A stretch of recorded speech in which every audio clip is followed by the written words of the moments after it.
하나님의 말씀은 출애굽기 20장 14절에서 15절까지 말씀입니다. 너무 짧아서 그냥 다 같이 읽어보도록 하겠습니다. 출애굽기 20장 14절 15절 말씀입니다.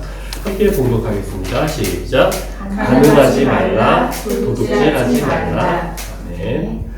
자, 아마도 이렇게 짧은 성경 구절 별로 없을 겁니다. 지금 우리 10계명을 계속 보고 있죠. 10계명을 계속 보고 있는데, 자, 여러분들 10계명을 되게 익숙하다고 생각하지만 익숙하지 않죠.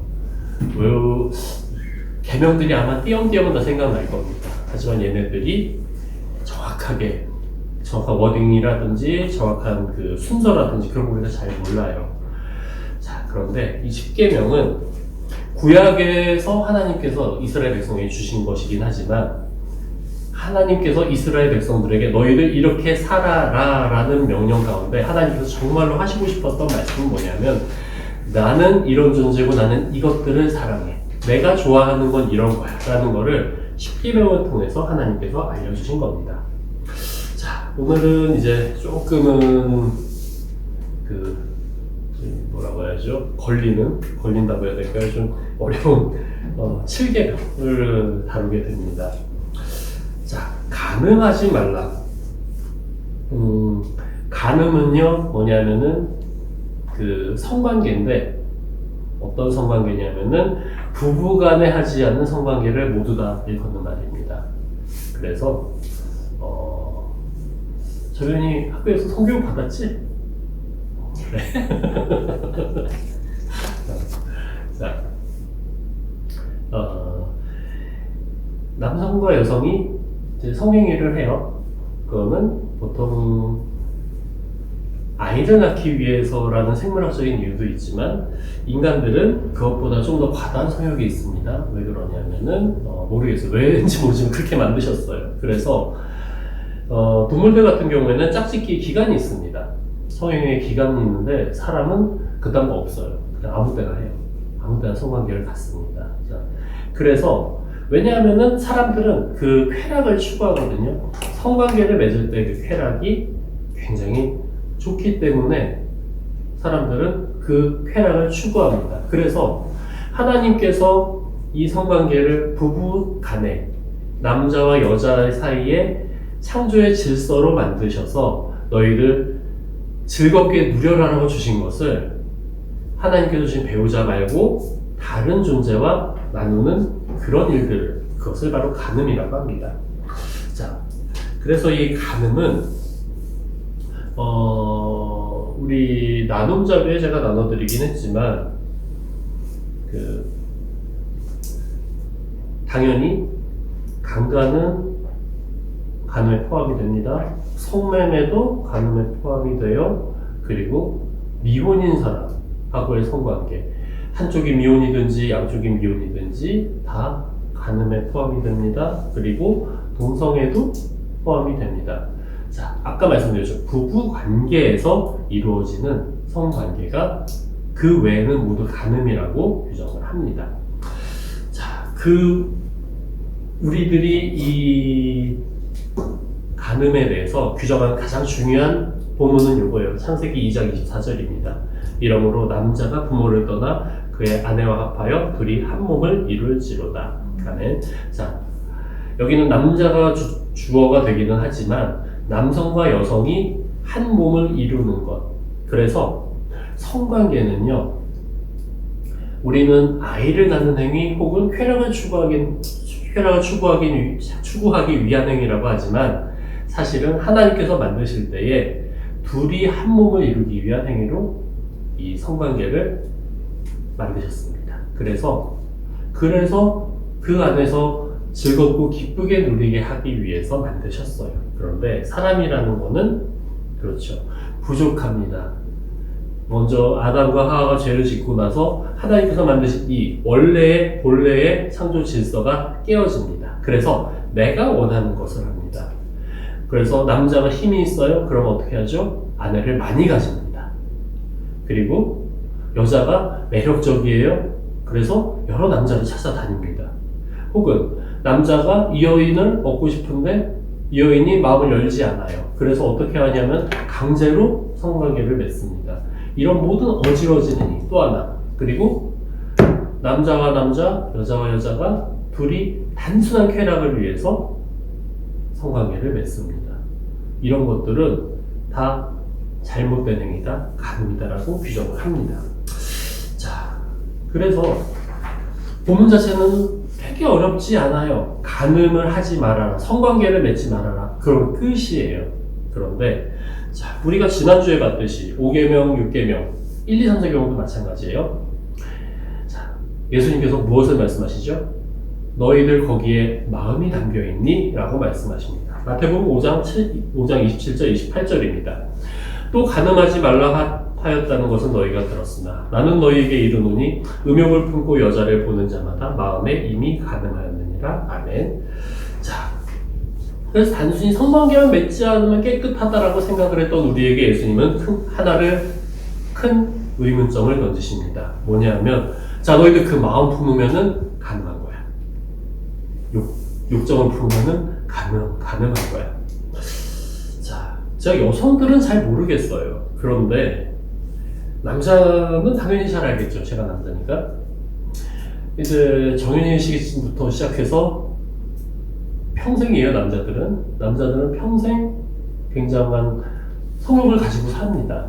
그리고 특히 눈으로 보고선 거기에서 많은 그 욕정을 느끼게 돼요.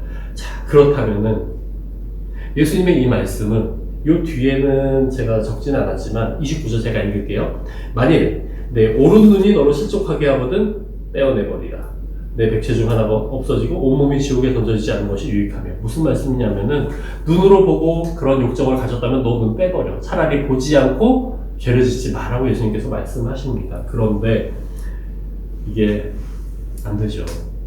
자, 초창기가 아니라 조금 지나서 사도시대 뒤에 어떤 이제 속사도 중에 이런 분도 있었습니다. 이런 그 성욕이 일어나는 게 너무 싫었던 거예요. 그래서 뭘 하셨냐면은 자기의 성기를 잘랐습니다. 예, 그런 분도 계세요. 자, 특히 우리 청소년의 시기에 이런 마음들이 성욕이라든지 여러 가지 욕망들도 충만하긴 하지만 특별히 여러분들이 몸이 바뀌어가면서 성욕들이 생겨납니다. 이것을 다 죄악된 눈으로 보아야 되느냐? 예수님께서 이렇게 말씀하셨는데 사실 제가 여러분들을 인도하는 중고등부 이제 담당 교육자로서 제일 고민인 부분이에요. 예수님께서 말씀하십니다. 그 음욕 품는 거 죄야. 예, 맞습니다. 하지만 더 중요한 건 뭐냐면요. 여러분들이 이것이 죄이기 때문에 숨겨버리는 것. 또 하나. 숨기는데 그냥 숨기는 게 아니라 어떻게 숨기냐면요. 나를 속입니다. 나는 그런 사람이 아니야 라면서 속입니다. 그래서 그런 음욕이 일어납니다. 그런데 그거를 그냥 꾹 눌러 담아두는 거예요. 꾹 눌러 담아두고선 나는 그런 거 느끼지 않는 사람이야 라고 굉장히 포장을 하는 거예요. 자, 이렇게 되면 무슨 일이 벌어질까? 엄청나게 그런 욕망들을 누르게 되면 어떤 일이 벌어질까요? 어느 순간에 터져버려요. 터진 다음에 어떻게 하냐면요. 나는 어쩔 수가 없었어. 하나님께서 왜 나를 이렇게 만드셨을까? 원망 다 하나님께 보내버려요. 나는 어쩔 수 없다라고 가버려요. 그러지 말고 이런 연약한 자신을 인정했으면 좋겠어요. 그런 생각이 들 때 부정하지 말고 그렇다고 정당화하지도 말고 원래 이렇대. 자, 우리가 받는 성교육들 중에 이런 흐름이 있죠. 너희들이 느끼는 성욕은 당연히 느끼는 거야. 그래서 너희들 하는 모든 행동들이 정당해. 이런 흐름이 있습니다. 다 그렇진 않아요. 이렇게 가르치는 흐름이 있습니다. 저는 이거를 거부하자는 거예요. 정당하진 않아요. 하나님께서 우리에게 원하시는 모습은 우리의 욕망을 막 뿜뿜뿜뿜 분출하면서 살아가는 이게 아니거든요. 우리의 욕망을 하나님 안에서 절제하고 잘 사용하면서 살아가는 게 하나님께서 원하시는 모습이에요. 그래서 자, 예수님이 이 말씀을 생각을 하고 마음에 품고 부담감을 가지되 벌어졌다면은 바로 하나님 앞에 나가서 연약한 모습을 드려야죠. 그리고 하나님 도와주세요. 은혜를 구하는 이 방법밖에 없습니다. 자, 여러분들 억지로 하려고 하지 마세요. 억지로 막 내가 이건 나는 모든 것을 컨트롤할 수 있어. 그런 거 하지 마세요. 나는 이거 할 수 있을 것 같아? 아니요, 못해요. 할 수 있을 것 같아. 절대로 할 수 있을 것 같아요는 절대로 못합니다. 자, 오히려 하나님 앞에 내어놓고 하나님 앞에 맡기고 벌어졌을 때 하나님께 용서를 구하고 그리고 인도해달라고 구하고 또 참아냈으면은 스스로 잘했어 좀 해주고 하나님께 감사해요. 이런 하나님께 맡기는 태도를 갖출 때 요 7계명이 우리 안에 이루어질 줄 믿습니다. 자, 여기 7계명은 사실은 이것만 하고도 한두 시간은 충분히 얘기할 수 있는데 우리 계명에 대해서는 일단 간단하게 얘기할게요. 자, 7계명에 대해서 간단하게 마무리하겠습니다. 7계명은요, 남자와 여자가 한 몸을 이루는 거예요. 남자도 불완전하고 여자도 불완전합니다. 그래서 둘이 하나의 몸을 이루어서 하나님의 형상을 온전히 이루기 위하여 필요한 것이 성관계예요. 그리고 이 성관계를 하나님께서는 우리가 알고 있는 그 부부관계로 규정을 하셨습니다. 그래서 이 안에서 이루어지는 성관계가 하나님께서 기뻐하시고 받으시는 성관계다라고 우리가 생각하면 좋겠어요. 이상한 거 하지 말라는 거예요. 아까 말씀드렸듯이 되게 많긴 한데 그래도 이건 얘기해야 되겠죠? 혼전 순결에 대해서 이제 이것도 좀 짚어놓고 갈게요. 자, 당연히 이 계명대로라면은 지키는 게 맞습니다. 지켜야 되고요. 그런데 이런 경우도 있죠. 이미 다 일 벌리고 나서 예수님을 믿었어. 그러면은 얘는 더러운 애일까? 자, 중요한 건요. 벌어지고 나서 예수님을 믿었어요. 그리고 이 계명을 받습니다. 그렇다면은 가장 필요한 것은 지나간 잘못에 대한 회개는 반드시 있어야 되죠. 하나님을 몰랐기 때문에 저지른 죄들이에요. 용서를 구해야 됩니다. 자, 아까 말씀드렸잖아요.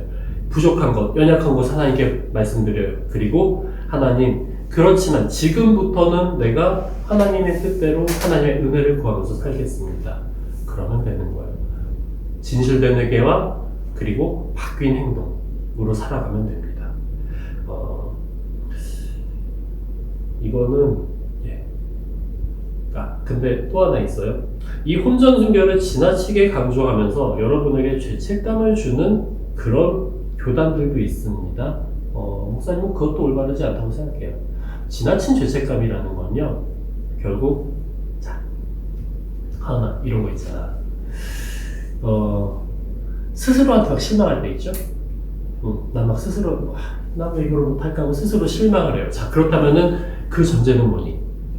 내가 나한테 기대가 있었다는 거죠.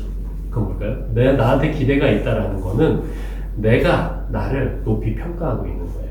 그 마음 가운데 교만함이 있는 거예요. 그래서 나에게 실망했어라는 건 사실은 교만한 마음의 표현이기도 합니다. 자, 그래서 지나친 자책이라는 건 뭐냐면요, 이거잖아요. 나는 이래야 되는데, 이랬어야 되는데 그거를 못하기 때문에 구덩이를 파고 들어가는 거예요. 나는 사실은 이렇게 높은 자리에 가고 싶었어라는 마음이거든요. 지나친 자책도 옳지 않습니다. 그것을 주는 사람들도 옳지 않아요. 진정한 회개로 이끄는 것과 그냥 자책감으로 무너지게 만드는 건 다릅니다. 그래서 이것도 잘 구분했으면 좋겠어요. 혼전 순결을 지나치게 강조하는 이단이 통일교입니다. 그래서 이 말씀을 드리는 거예요. 자, 그리고 이거 빨리 끝내야 되겠네. 자, 8계명 도둑질하지 말라. 자, 이거 도둑질하지 말라인데, 자, 1차적으로는 이거예요. 딴 사람의 재산을, 딴 사람의 사유재산을 보호해 주어라. 그런데 사실 그럼 10계명하고 10번째 계명하고 부딪히거든요. 10번째 계명이 그거잖아요. 탐내지 말라. 너의 이웃의 이것도 탐내지 말라라. 그래서 많은 학자들은 이 계명을 좀 다른 걸로 생각합니다. 납치, 사람을 납치하고 유괴하는 거라고 생각합니다. 왜냐하면은 같은 단어를 쓰거든요. 사람을 납치 유기하는 단어, 여기 도둑질이 같은 단어예요. 이게 출애굽기 21장 16절 이거 납치한 자 있죠? 이 단어가 같은 단어고요. 신명기 24장 7절에 유인하여, 이것도 마찬가지입니다. 그래서 이 단어들은 자, 기본적으로는 사람을 유인하고 납치해서 팔거나 수하에 두었든지 그러면 뭐라고 하죠? 죽이라고 하죠. 이거 하지 말라는 겁니다. 자, 이 얘기가 왜 나왔을까요? 요셉 있잖아요. 자기는 선조 중에 요셉이 어떻게 되죠? 형들이 요셉을 팔죠. 그래서 종으로 노예로 가죠. 이스라엘 민족의 기억 중에 이런 게 있습니다. 그래서 너희의 형제들, 너희의 이웃을 육체적으로 구속하거나 마음대로 하지 말라는 겁니다. 사실은 그리고 이 계명이 왜 중요하냐면요. 10계명은 쭉 다 1, 2, 3, 4, 5, 6, 7계명까지 죽이라는 거예요. 범하면 죽여야 돼요. 자, 8계명은 보통 도둑질하지 말라는 성경에서는 죽이라가 아닙니다. 일반적으로 훔치는 거에 대해서는요. 근데 9계명은 뭐냐면요. 9계명은 거짓 증언하지 말라죠. 요거는 죽일 수도 있고 안 죽일 수 있어요. 그러니까 8계명이 안 죽이는 게 되면은 처벌이 좀 이상한 거예요. 그래서 구조를 보니까 얘 8계명도 죽여야 될 것 같은데 그러면은 그냥 도둑질이 아니구나 라고 생각을 하는 겁니다. 그래서 유인해서 하지 말아라 라고 얘기를 하는 거예요. 자, 급하게 가는데 그냥 빨리 정리를 할게요. 7계명입니다. 7계명은 부부관계에 대한 계명입니다. 하지만 창조질서에 대한 계명이에요. 그래서 굉장히 중요한 계명입니다. 하나님께서 이렇게 너희들의 성관계를, 너희들의 기쁨을 너희들 마음대로 누리지 말아라. 내가 기뻐하는 틀 안에서 누려라. 그것이 너희들이 행해야 될 일이다 라고 가르쳐 주시는 게 제 7계명입니다.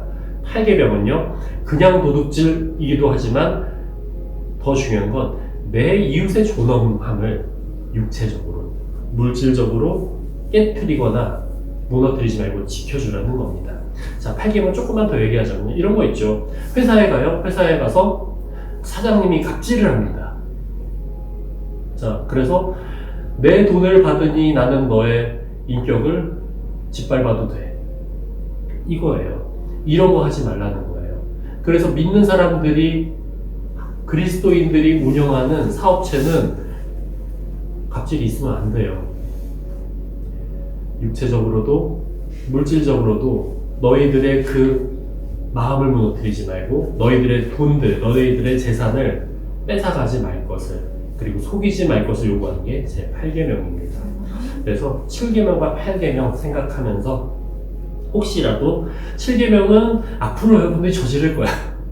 저지를 수밖에 없어요. 그럴 때 주님 앞에 어떻게 나가야 될지를 우리가 좀 생각하고 은혜를 구했으면 좋겠고요. 8계명에 대해서는 이거는 내 이웃을 정말로 사랑하게 되면은 안 하게 됩니다. 내 옆에 형제 자매들을 사랑하고 그리고 그들을 높여줄 때 이루어질 수 있는 것을 좀 있습니다. 그래서 우리 친구들이 하나님의 뜻대로 살아가는 친구들이 되기를 원해요. 그리고 하나님의 기쁨이 되는 친구들이 되기를 원합니다. 무엇보다도 집안에서, 가정에서, 학교에서, 친구들의 모든 관계 가운데에서 이 계명들을 생각하고 지켜가는 우리 모든 친구들이 되기를 주님의 이름으로 축원합니다. 기도하겠습니다. 사랑과 은혜가 풍성하신 아버지 하나님, 주님의 사랑 안에 우리를 인도해 주심에 감사드립니다. 아버지, 7계명과 8계명, 간음하지 말라, 도둑질하지 말라, 너무나 짧은 계명이지만 많은 내용이 있습니다. 우리가 살아가면서 정말로 순전하고 거룩하게 살아가길 원합니다. 특별히 성적인 관계에서 우리의 몸을 지키고 우리의 마음을 지키는 우리 귀한 친구들이 될 수 있도록 도와주시옵소서. 또한 도둑질하지 말라는 이 말씀, 내 이웃을 존중해주고 높여주고 그리고 그들의 존엄성을 무시하지 않고 그리고 그들의 마음과 그리고 그들의 물질들을 우리가 충성되게 지켜줄 수 있는 그런 귀한 우리의 중고등부 친구들이 될 수 있도록 도와주시옵소서. 지금은 조금 어렵습니다. 하지만 우리가 살아가면서 이 말씀 생각하고 기억나게 하여 주시옵소서. 그대로 주님의 뜻대로 주님께서 기뻐하시는 뜻을 순종하며 살아가는 우리 모든 친구들 되도록 도와주시옵소서. 감사드리며 예수 그리스도의 이름으로 기도드리옵나이다. 아멘.